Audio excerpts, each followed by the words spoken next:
ابھی آپ کو بتائیں کہ پاکستان اور آسٹریلیا کے درمیان پہلا ون ڈے میچ آج ہونے جا رہا ہے اور پاکستان نے آسٹریلیا ون ڈے میچ کا جو سیریز کا پہلا میچ ہے اس کا ٹاس جیت لیا ہے۔ پاکستان نے فیلڈنگ کا فیصلہ کیا ہے اور اب دعوت دی ہے آسٹریلیا کے کہ وہ بیٹنگ کرے۔ میچ 4:30 بجے شروع ہوگا۔ پاکستانی ٹیم اپنے 1000ویں انٹرنیشنل میچ کو فتح سے یادگار بنانے کے لیے پرعزم ہے۔ واضح رہے کہ 999 میچز میں سے پاکستان نے 526 میچز جیتے ہیں، 440 میچز ہارے ہیں، 9 میچز ٹائی ہوئے اور 22 بے نتیجہ ختم ہو گئے۔ Pakistan Australia one day match series کا پہلا میچ ہے۔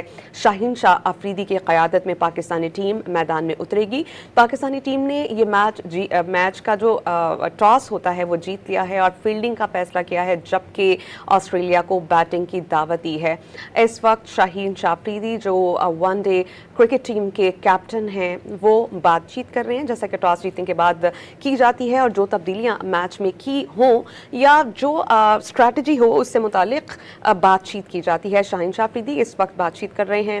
پاکستان آسٹریلیا کے خلاف پہلا ایک روزہ میچ آج راولپنڈی میں 4:30 بجے کے قریب کھیلا جائے گا۔